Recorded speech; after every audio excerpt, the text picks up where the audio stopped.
You know, I still believe it. You and me. 'Cause every night I go to sleep, I can see it like Welcome. I'm going to welcome you to yet another episode of the Unpopular podcast. It's your boy Jalen. And since the last time we talked, a lot has gone down. We got baseball information, basketball information. We got some new football.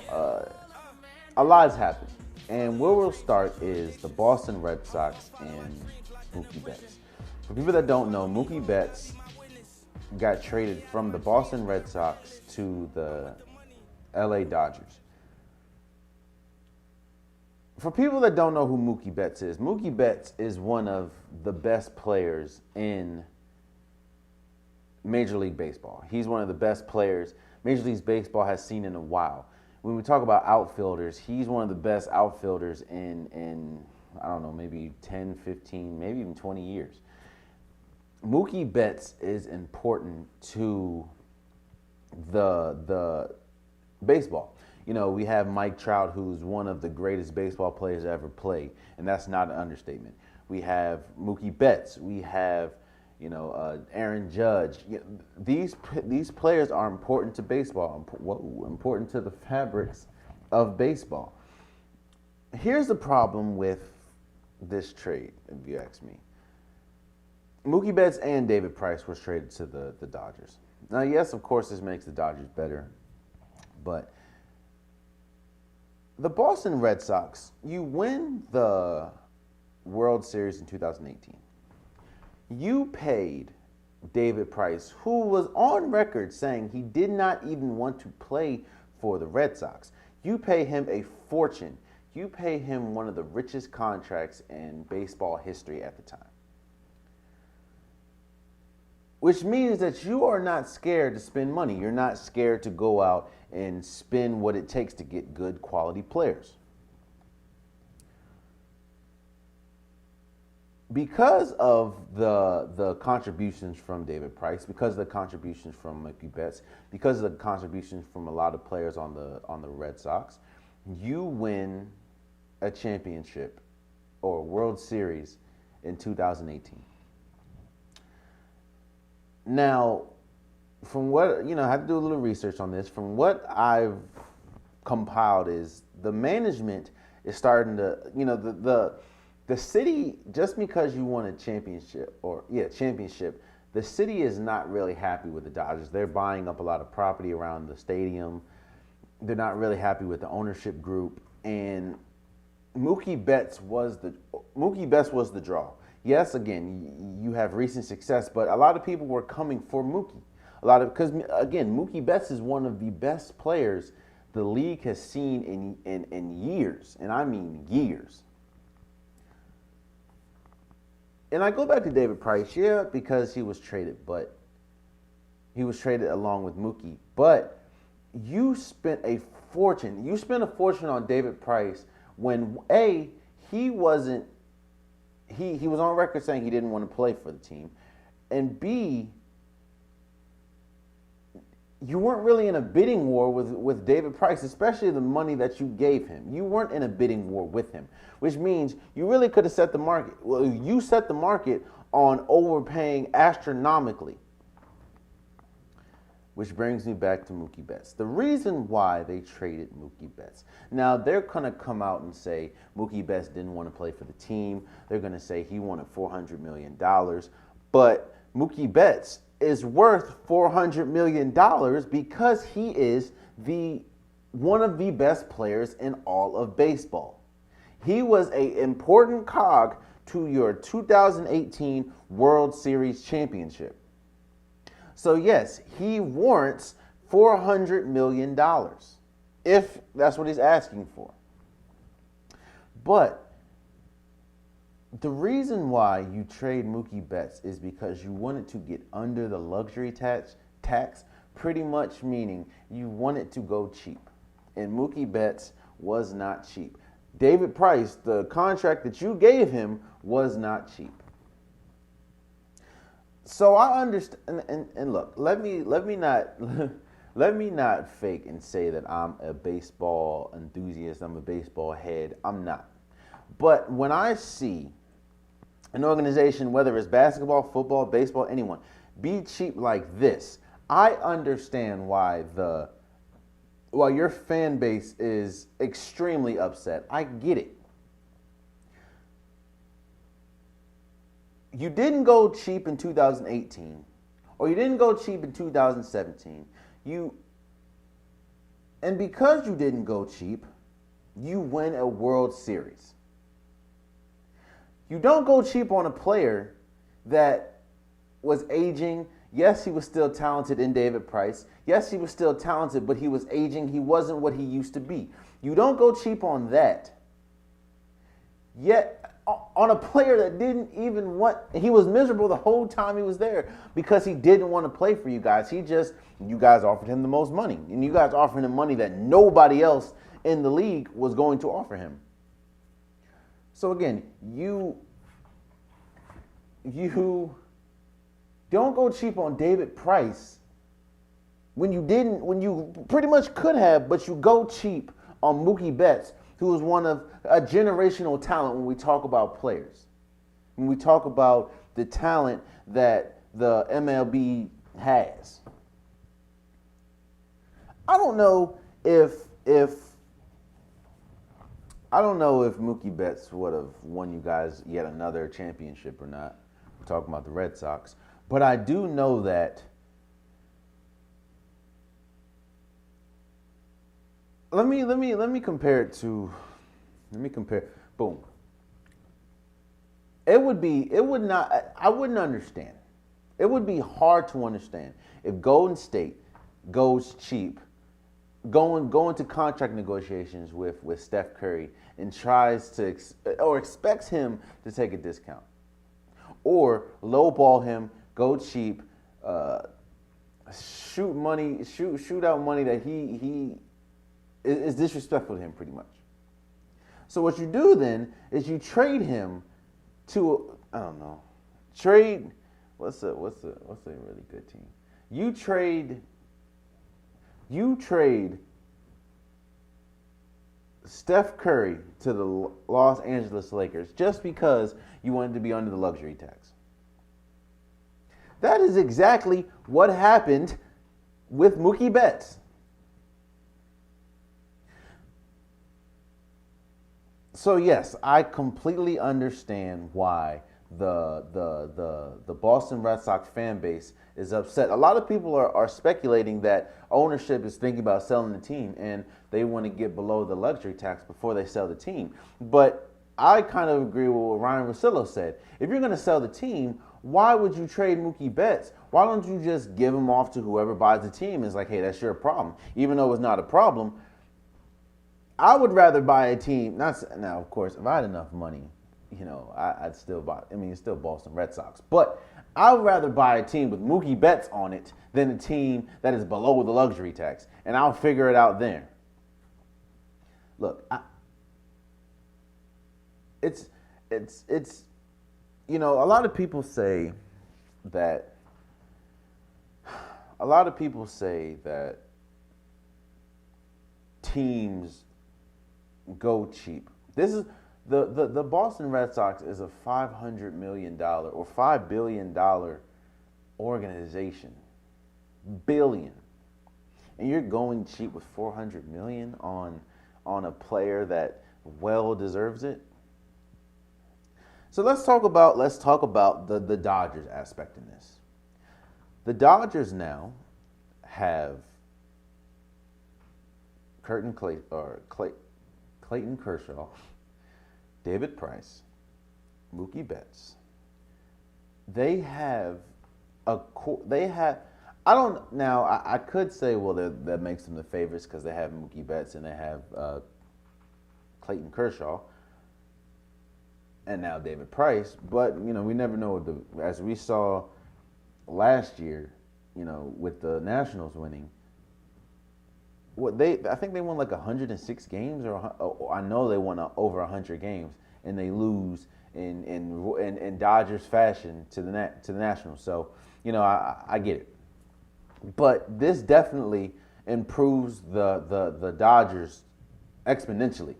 I don't. Again, you never know how a baseball season goes, but I do know this: when you have a collection of talented players at multiple positions, you definitely put yourself in a situation, especially coming off of a 100+ win season. You definitely are. Oh, and still have key components that got you to that 100 win season or 100+ win season, and then you add a once in a generation player. I think that the Dodgers are probably should be favorites now, but again, you never know. We thought the Yankees, how good their player transitions happen, and we see where it got them. So again, Mookie Betts gets traded to the Dodgers. It makes sense, as in it's not right, but I understand why. Well, I understand why the Boston Red Sox did it, but me understanding doesn't make it right. I'm not justifying what they did just because I know what they did. I'm saying it's stupid that you are going, and it's indefensible that you are going to trade a once in a generational player just to save money. Yet you are worth $1 billion, and one of the players that you traded with him, which was David Price, just a couple years ago, you threw the bank at him, and you didn't have to throw the bank. So you're not willing, you weren't willing to go cheap a couple years ago on a player that's not even close to Mookie Betts' talent in his prime. David Price in his prime was great, but he wasn't even close to how good Mookie Betts is right now, and you're going cheap now. It doesn't. It's stupid, man. It's stupid. Yeah, man. Moving on. Let's talk a little bit about the NBA. We'll get to the WNBA in a second, but let's talk about the NBA and the trade deadline. The trade deadline came and went. And unlike last year, which didn't have a lot of movement, this year had a lot of movement. I am not going to go over everybody that was traded, every team's transaction. I'm not going to do that because it was a lot of movement. But what I will do is talk about some big trades, talk about some winners and losers, and dissect kind of what happened on a larger scale. Let's first talk about pretty much the biggest trade, which was D'Angelo Russell for Andrew Wiggins. When we talk about winners and losers, to me, this trade at face value cannot be determined because we need to see what happens. First, let's talk about D'Angelo Russell moving to Minnesota. Minnesota has been one of the biggest disappointments this entire year. While Karl-Anthony Towns has been injured, even when he's been on the floor, he's been one of the worst defenders in NBA history. I think they showed a stat. He has been one of the worst defenders in NBA history while he's been playing. I don't know if it's just he just doesn't want to be there. I don't get it. But they've been trash. Trading for D'Angelo Russell doesn't help that, but it does, of course, help your morale with your star player, which is Karl-Anthony Towns. And one thing that Minnesota needed was a pick and roll offensive guard, and of course, D'Angelo Russell is one of the best in the league at that. Now, again, I don't know how many wins they will generate, just because Minnesota's biggest problem right now is defense. Like, they're one of the worst defensive teams in the entire league. And D'Angelo Russell doesn't help with that. Hell, he wasn't a good defender at the Lakers. He wasn't a good defender when he went to Brooklyn. He wasn't a good defender with Golden State. That you are what you are at this point. You're not going to learn how to be a good defender. You can learn angles and you can learn how to do things, but it's really an inside thing. Like, it's something that you have to want. And it seems like he hasn't really wanted to do that. Like we talk about Steph Curry, and we talked about him a little earlier. We talk about Steph Curry. Steph Curry is not a really good on-ball defender. We know that. Steph Curry, he's not good at on-ball defending. But one thing Steph Curry is very good at, and one of the best in the league at, is playing passing lanes. For probably about 4 or 5 years now, he's been one of the top players when it comes to NBA when it comes to steals due to playing the passing lanes very well. And even if it's not a steal, he gets a lot of deflections. He gets a lot of redirections when it comes to passes. Steph Curry is one of the best players when it comes to playing in the lane.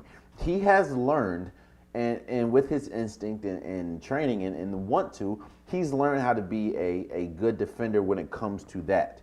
Now, no, again, he is not a good defender when it comes to on ball, but he's learned other facets of defense. D'Angelo Russell is not good at defense. Well, he's not good, period. He's not good at passing lanes. Sometimes he loses his opponent or loses the person that he's guarding, and they get backdoor cuts. He's just not good. And while the Minnesota Timberwolves definitely needed a pick and roll style point guard with D'Angelo Russell and Karl Anthony Towns, that will help. It's definitely not going to help defensively. But I say that side of the trade cannot be graded yet, or you can't really determine a winner or loser in this one, is because we need to see how that goes. This trade, D'Angelo Russell can be the piece that can rejuvenate the team. They did, I think that the night or he was traded, they did pretty much blow out the Clippers. This could be, and they did all end up losing to, I think, Miami, or no, Toronto. But this could rejuvenate the team. It could rejuvenate your star and Karl Anthony Towns because they're like best friends. And it could be solid in that. Do I think that this is a championship move? No, not even close. But it could galvanize the team. It could change the trajectory.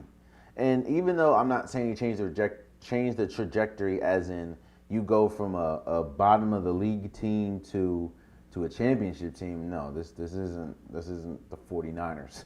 But it could change the morale, you know what I mean?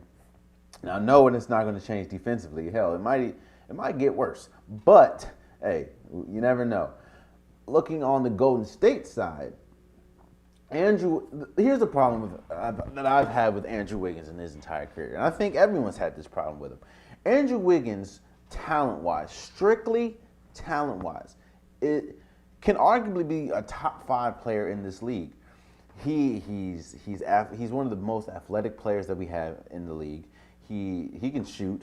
His decision making is a little off, but hey. And of course, it was a number 1 overall pick. It just doesn't seem like he wants to be there. Like, it seems like he's just a talented player, and he knows he's talented, and he's just like, hey, it is what it is. I'm only doing this for the money. Like, that's kind of what it seems like. I wouldn't put that on anybody saying that you don't want to be an NBA player, even though you're an NBA player. But it just seems like he doesn't want to be out there from time to time. And the worst part about it is, it shows. He doesn't have that dog in him. He doesn't have that fight. He doesn't have what a number 1 overall pick should have. And I think that's one of the biggest problems.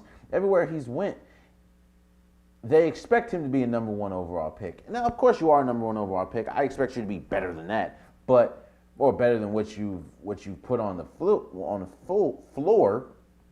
But he just hasn't been good. As in, he's been solid as a player, but he hasn't been a number 1 overall pick. And it hasn't seemed, and it's not because his talent wise, it's just because his want to. Going to Golden State, not only do you not have to live up to that number 1 overall pick status, you don't have to be the man. You're not a number 1 option. You're a number 4 option, maybe number 3.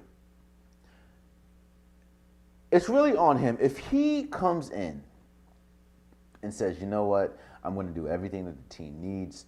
I'm going to be a defender. Which he's an okay defender at times. I'm going to be a catch and shoot player, which he's not really good at. He's going to have to develop that. I'm gonna play. A lot of people saying he's going to pretty much be Golden State's version of Harrison Barnes. Here's the thing. Athletically wise and pure talent wise, he's better than Harrison Barnes. Now, no, he is nowhere close to Kevin Durant, but he's better than Harrison Barnes. So if he can tap into that, if he can tap into whatever, if Golden State can tap into whatever they need to tap into, he can be such a positive piece for them, especially seeing as though they have they're more than likely going to get the number one overall pick this year because they're just that bad. They're probably going to get the number one overall pick. And I put this on Twitter. Let me know, leave in the comments, hit me up. Let me know how you feel about this. I was thinking, I don't know how they'll make the money work, but I was thinking, if you're Golden State and you get the number one overall pick, next year you'll have Steph Curry come back healthy, Klay Thompson come back healthy, you'll have Andrew Wiggins at the time, and you'll have Draymond Green. And Kevon Looney. Let me know if you guys would do this, because I'll tell you the benefits of why and why not.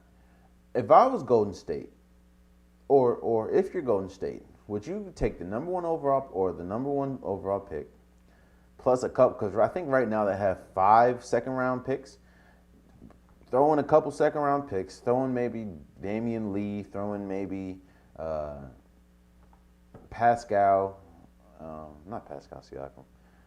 Pascal, throw in maybe Marquise Chris, throw in those players for Joel Embiid. I don't know how they'll make the money work, but a pro would be you'll have one of, if not the best center in the league, especially a league that not only, now we know that,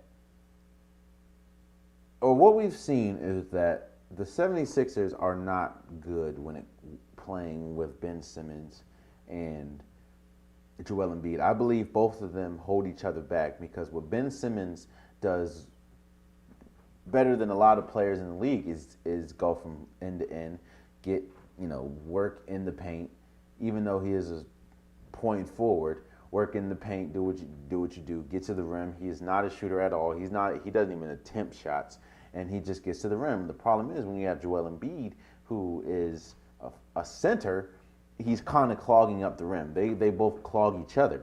Then you're pretty much forcing Joel Embiid to shoot more threes, even though he is one of the most physically dominant players that we have in the league. He just shoots too much, and that it just hasn't been working in Philly. So a lot of people are saying that either Joel Embiid or Ben Simmons has to go. So I say, if you're Golden State, why don't you track out a lineup of Steph Curry, Klay Thompson, Andrew Wiggins, Draymond Green, and Joel Embiid. At that point, you can space out the floor, and Joel Embiid can be a pure center that can still shoot, and he doesn't have to worry about someone clogging the lane, because Draymond Green can be out making plays. Then you have 3 shooters pretty much, and Steph Curry, Klay Thompson, and to a lesser extent Andrew Wiggins. It makes sense to me. Now, a lot of people say, why don't you put in Ben Simmons, which you kind of could, but Ben Simmons and Draymond Green to me kind of do the same thing. And the difference between Draymond Green and KD, of course, was offensively. KD was 10 times better than Draymond Green offensively. Offensively, Ben Simmons kind of does the same exact thing as Draymond Green. He's just younger. At that point, Draymond Green would probably have to go. So that's why I would probably choose Joel Embiid over, Ben Simmons as terms to if I would make that trade for Golden State. Now, again, this is incomplete because we have to. The trade, of course, D'Angelo Russell for Andrew Wiggins is incomplete because we would have to. If Andrew Wiggins doesn't change his attitude, change his mind, or change his approach to the game, this trade Golden State's a loser because, they're a loser because they could have just waited. They could have packaged the number 1 overall pick and D'Angelo Russell in the offseason, because this is pretty much a lost season. You could have packaged that and got something better. If he does emerge and changes his ways, Golden State could be a win for the Minnesota Timberwolves. This can be a win because, of course, you get D'Angelo Russell. He's a premier guard in the league. You get off of Andrew Wiggins' contract, and your offense improves. Now, if the offense improves but the defense declines and is already at a low point, and you're not better than you were with Andrew Wiggins, then it's a lose to me. It's a lose-lose. So, I think that one is an incomplete.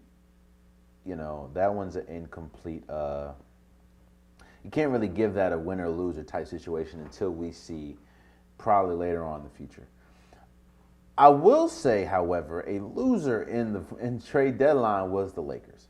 Now, yes, I know the Lakers have the best record in the West. LeBron James has played at an MVP level. Anthony Davis has played at an MVP level. They look primed to at least be in the conversation to represent the West in the NBA Finals. The problem is, one thing that we've seen this entire year that they need not only is a solid bench scorer, because while Dwight Howard has been really good this year, he's not a player that you can say, give me the ball and he make a play. No.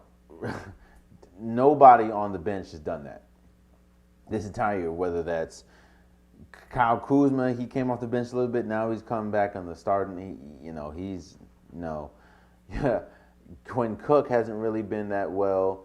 Avery Bradley, Rajon Rondo, it just hasn't really worked when it comes to bench players. They need a bench scorer, someone because even when LeBron James is on when LeBron James or Anthony Davis go to the bench, the Lakers look horrible. The Lakers look like a terrible team. It's just when you have LeBron James on the floor, he makes everybody better, and they look like a championship caliber team. They need a bench scorer, and then they need a point guard because, like I said, Avery Bradley hasn't really done it. Rajon Rondo definitely hasn't done it. Quinn Cook hasn't been it, and at those in the stage of all the three I just named, the stage of their career, they're not championship caliber point guards. Rondo was, of course, back in Boston. Avery Bradley really hasn't been ever. And neither is Quinn Cook. They're not championship caliber point guards. Now, of course, you have LeBron James who's playing point forward, but that gets tiring. And when LeBron James, like I said, goes to the bench, the Lakers' productivity goes down tremendously. So what they did was they didn't get D'Angelo Russell, which of course I didn't think they would. They were trying to go for Iggy. Because, of course, we know the situation at Memphis with Iggy. But then Iggy ends up going to Miami, which is huge for Iggy and huge for Miami because Miami is already a good team. And bringing on Iggy, which is another player that hits big shots, another player that plays defense, another smart veteran player, that's a win for Miami. Then they were looking at Marcus Morris. He goes to the Clippers. That's a win for the Clippers, not only because it gives another body that you can throw at LeBron James, another body that you can throw at Anthony Davis, but he's a 3-and-D player. Now I don't know why the hell he was trying to play point guard for the Knicks, but he's a 3-and-D player. He's a tough player. He's a smart player at times, and again, it gives players like Paul George, Kawhi Leonard, what's his name? Montrezl Harrell, it gives them a break. So that's a win for the Clippers. Another loss for the Lakers. Then they try to get Darren Collison, who right now is retired. And of course, you saw they sent him to game, him and Jeannie were at a game. Him and Jeannie went out to eat. They were trying to see, they were talking pretty much and seeing if it would work or not, or if he was going to come back. A report came out saying he's going to stay retired, so they lose out on him. So at this point, you're looking at the landscape. What they're going to have to hope now is they get somebody good from the buyout. But even right now, Dion Waiters got bought out. Tyler Johnson got bought out, but they're not championship caliber point guards. Well, Dion Waiters is not a point guard, but they're not championship caliber point guards. Yeah, they can help on a championship caliber team, But what the Lakers need is a point guard, and that is not their specialty right now. So I think that the Lakers are a big loser in free agency because they I'm not saying they didn't try to make moves. I'm not saying that. But what they did was they what they should have done to me is they should have. I don't know how they would have fit, and I've been saying that a long time. I don't know because we've seen Derrick Rose with LeBron James,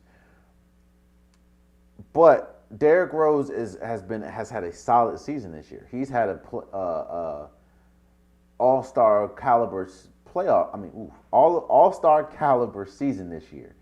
It's just he hasn't won for Detroit because Detroit sucks. And we'll get to Detroit in a second. But I would have went out for, and of course there were a lot of reports saying that they were looking hard at Derrick Rose. I would have went definitely hard at Derrick Rose. It just didn't pan. A Wizards who was a winner to me in free agency. They got rid of Isaiah Thomas, who went to the Clippers, who got waived. Now I don't know how much Isaiah Thomas has in the tank anymore, unfortunately, but you could have went for Shabazz Napier. While I don't think he's a championship caliber player or championship caliber point guard, he's still better than and younger than what you have. It's like I just don't think the Lakers could have.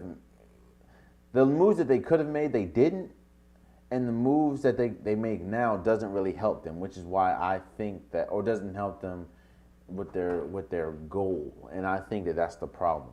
You know, I think that's why the Lakers are a loser in this year's free agency because while they are still, again, top in the West, while they still have LeBron James, they still have Anthony Davis, it's clear that they have problems. And it's clear those problems can affect them in the playoffs.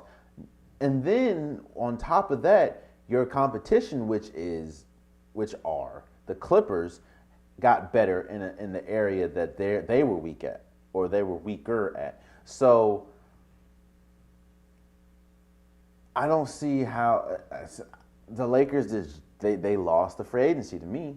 So moving on, another team that we kind of have to wait to see is the Rockets.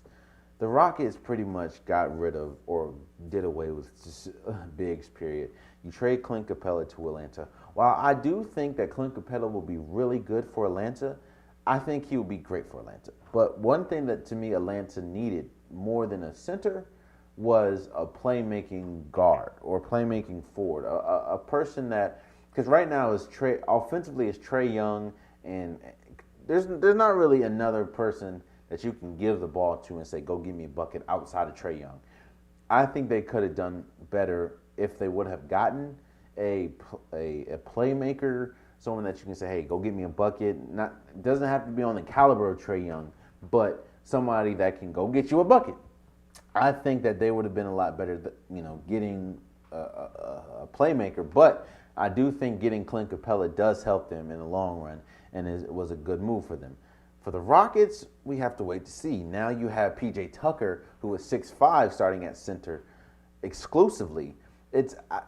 I agree with everybody else. I think it might work in the present time, but moving forward and playoff wise, it's going to break down. I mean, when you're going against centers and you're going against Anthony Davis, while Anthony Davis, P.J. Tucker guarding Anthony Davis, or P.J. Tucker having to guard the likes of, I don't know, Montrezl Harrell. Like, that's going to wear down on you. And I don't think that the Rockets have problems, and I think that you just put on another one. You know what I'm saying? Like, you just topped on another problem. One thing that Mike D'Antoni, the coach, is specialty at is pick and roll, and of course shooting threes. When you take away one of the best pick and roll players in the league, or pick and roll bigs, and Clint Capella, you kind of cripple him. Not to mention, the Houston Rockets I think they're like number 1 or 2 in 3-point attempts. I think they're like 22nd or 20th in 3-pointers made. When you have Russell Westbrook, who's one of the best players in the league, but one of the worst shooters, 3-point shooters in NBA history, you know, it just there's a lot of problems going on with Houston. And I think maybe next episode I'm gonna talk about where I was right and where I was wrong on my preseason predictions. But there's just a lot of problems with Houston. Now, yeah, you do get Robert Covington, who's a good on-ball defender. He can shoot threes, of course, or three. He's pretty much an elite 3-and-D player, but again, that doesn't really help you when it comes to size. You know what I mean? So I have to see. We talked about the Wizards, and I think that they're a winner. You know, you get off of Isaiah Thomas, who hasn't really helped you. You get Shabazz Napier. You get Jerome Robinson, who was really good for the Clippers. He just couldn't get in a lot of playing time because that's a stacked team. No, this doesn't vault us to playoffs status or anything. But I do think it definitely helps in the long run, or it helps in the present, and especially, hopefully, it can keep us afloat at point guards wise until John Wall gets back. And I guess the last trade we'll talk about is Andre Drummond goes to the Cavs. I get why the Detroit did it. Andre Drummond, while he has a huge bill to his name or contract to his name, they haven't really produced any wins with that. So you trade him. I get it. He's a staple, but you don't want to have a losing team in another bad contract or a contract that bad. So I definitely understand. I don't understand why you do that for Cleveland, however. You have Tristan Thompson, who you've been trying to ship. You have Kevin Love, who's told you he's trying to leave. And you bring on another center. I don't know what the hell Cleveland's doing. Colin Sexton hasn't been working. Darius Garland, I totally forgot he was a rookie this year. There's really nothing good coming. Again, Kevin Love's been good, but Kevin Love pretty much demanded a trade. Tristan Thompson has demanded a trade, and he was on the trade block. Yet and still, and he might get bought out, but even still, why do you bring on Andre Drummond and you already have two centers that don't even want to be there? So I don't understand what the hell Cleveland's doing, but we had a very eventful NBA trade deadline.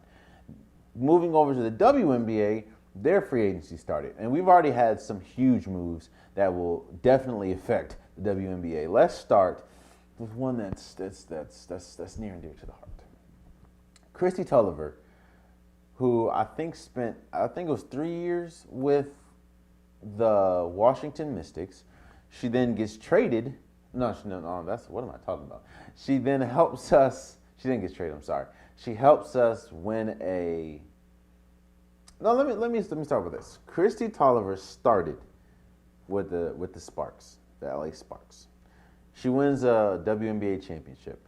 She then comes to the Mystics, I think 3 years ago. She helps us and was a very important piece to us, as in the Washington Mystics, winning a WNBA championship last season. She then now, because she's a free agent, she goes back to the Sparks. I get it. Is that my bell? Damn. I don't know if I heard that, but that's my doorbell. It's near and dear to the heart because Kristi Toliver means a lot to not only the Mystics, but she's a coach for the Wizards. She's a Maryland. She went to University of Maryland, so she's definitely DMV grown. Shouts out to Kristi Toliver. She definitely. I think she wanted to go back to the House Kobe belt. She's pretty much in the lighter half of her career. Not saying that her career is over or anything, but she's definitely not how she was back in 2009, when I believe she was drafted, I think. But, again, man, shouts out to Kristi Toliver. She's one of the best point guards in the league. And she definitely helped the She made a lot of big shots, especially last year for the Washington Mystics, and everywhere she goes, she wins. She was a very important piece for Maryland, very important piece when she came in for the Sparks, very important piece for the Mystics. And now going back to the Sparks, going back to the house Kobe built, I think that this is, of course, no, I don't think this is the last season, but I do think this is the runway for her, the end of her career. But she definitely is a staple, and congratulations to her. Much love to her, and I'm sure she'll be great for the Sparks, of course, because she's been great everywhere she's went. Everywhere she went. So the Vegas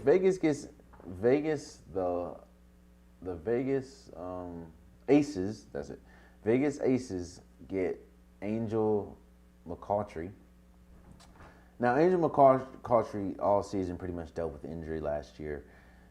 We need to see how she looks coming back, but if she looks like the Angel McCoughtry that she's looked her entire career, I don't see why the Aces are not favorites next year, or wouldn't be favorites if, of course, she comes back healthy. You still got Kelsey Plum, you still got A'ja Wilson, you still got Liz Cambage. They have a solid team, and they were good last year, and I think that they'll be good definitely this year, especially if Angel comes back. Even if she doesn't come back as the Angel that we remember, if she's maybe, I don't know, 75% how she was, that definitely is another cog that is a benefit for the Aces.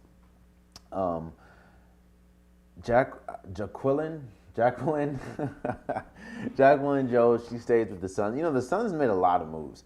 The Suns kept Jacqueline Jones, who, as we saw in the WNBA Finals, was a monster. She was one of the reasons why I was a little I don't know, going against the Mystics, because she was killing the Mystics. Now Emma Mieseman, she definitely did her thing, but Jacqueline Jones, she's a monster. She not only is she's kind of like a female version just of Joel Embiid, as in you can dominate down low and she can bring the ball out. She can work the mid range, and she has a 3-point shot. So she's definitely a solid and one of the best players in the WNBA. So it was definitely smart for the Suns, or the Phoenix Sun. I say the Suns, the Phoenix Sun, or no, the Connecticut Sun. To wait, is it Connecticut Sun? Oh, I'm tripping. I meant the Phoenix Mercury.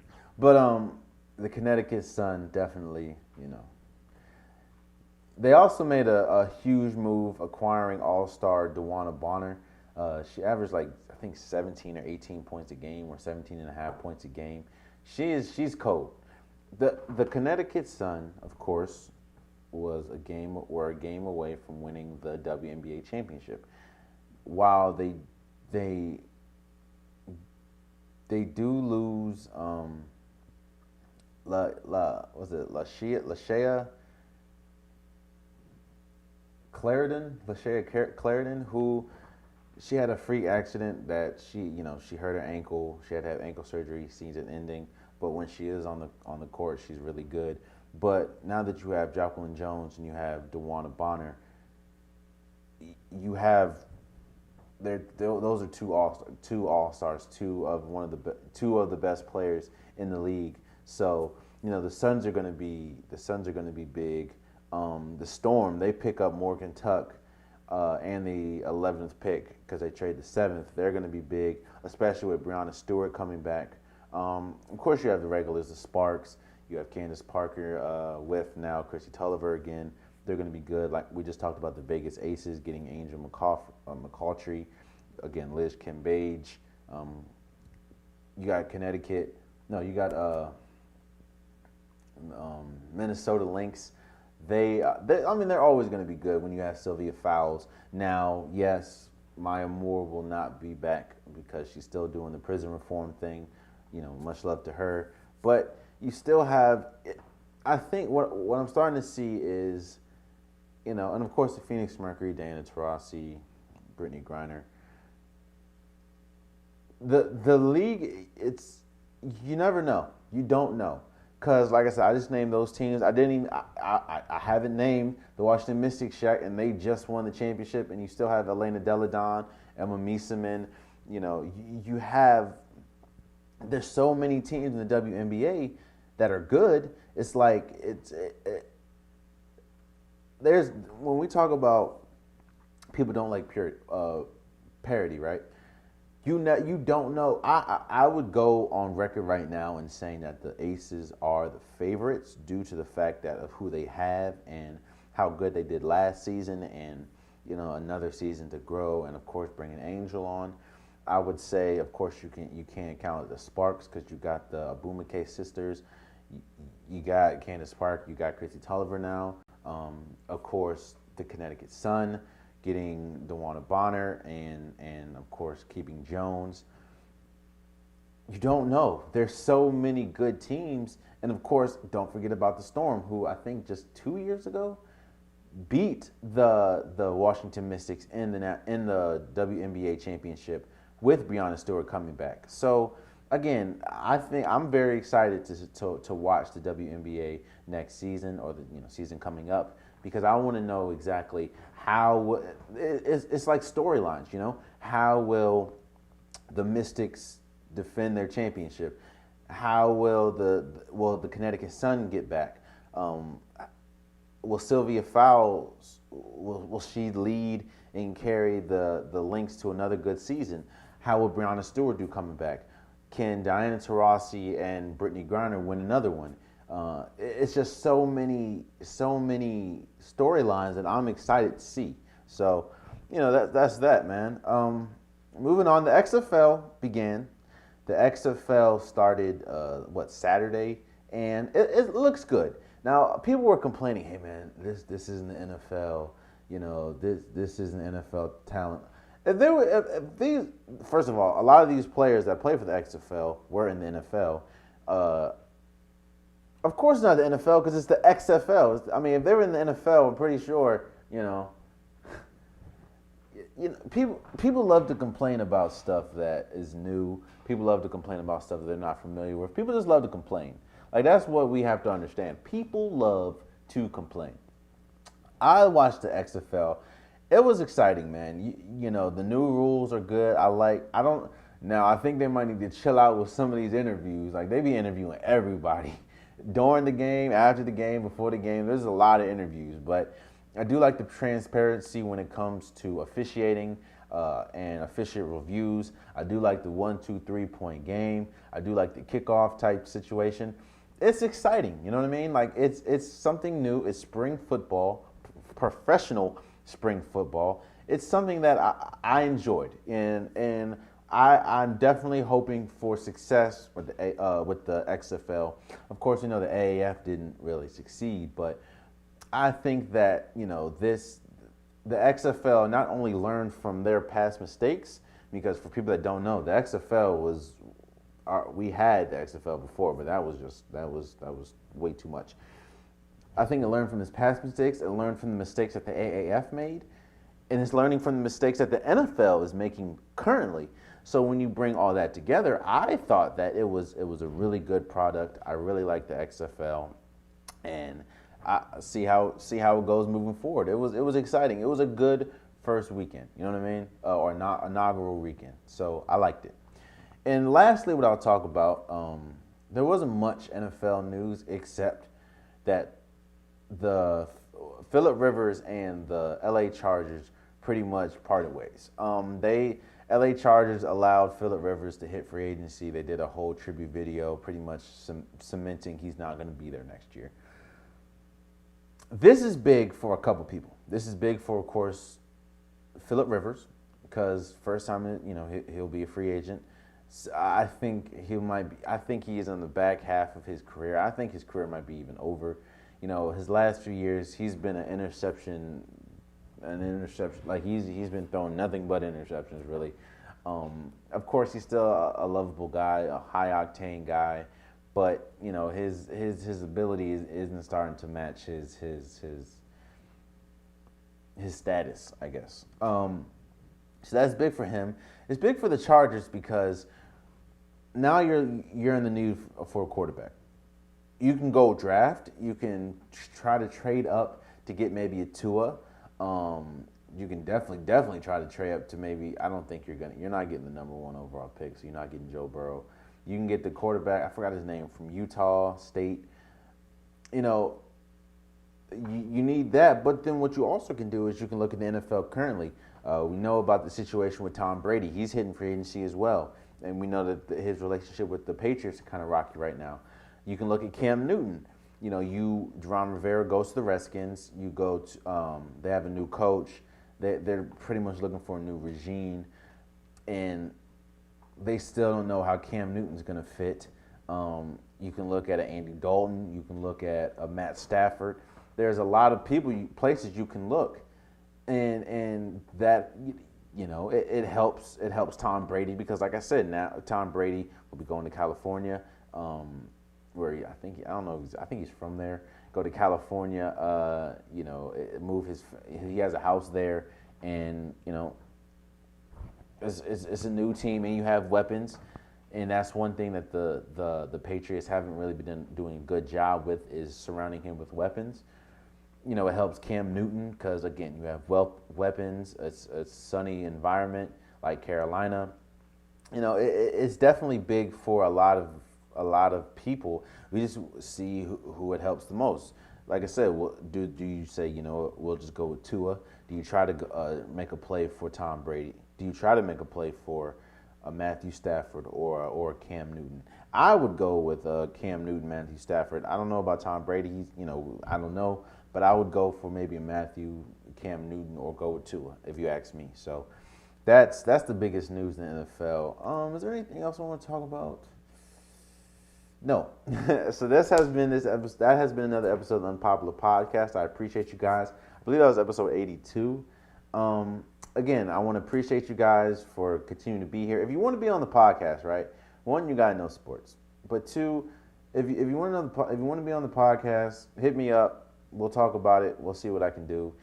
You can come on set, of course. You can call in, do what you got to do. It is what it is. Just let me know. But again, this has been episode 82 of the Unpopular Podcast. I appreciate you guys. I love you guys. And until next time, much love.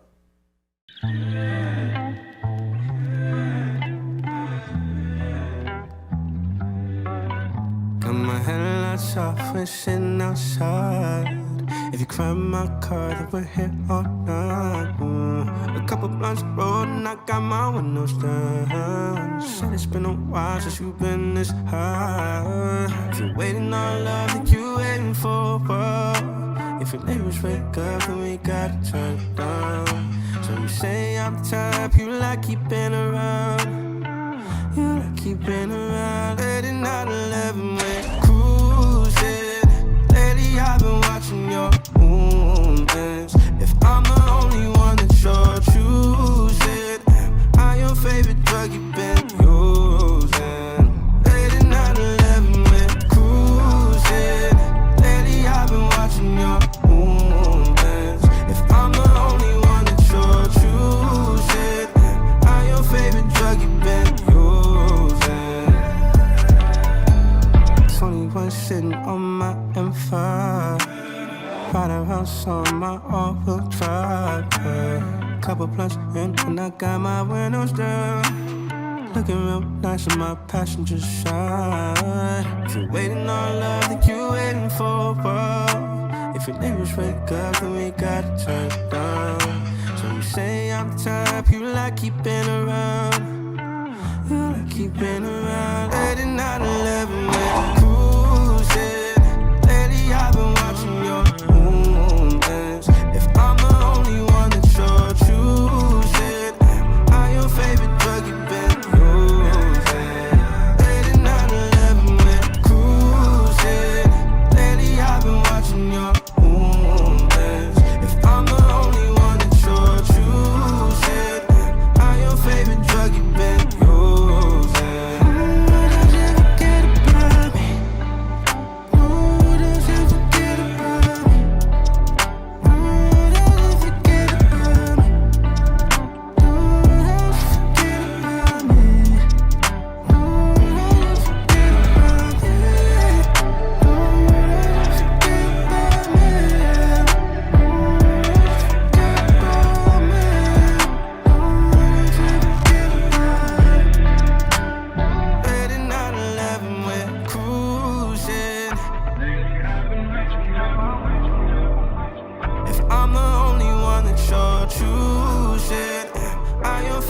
drug you've been using. Only one to tell how your favorite drug you've been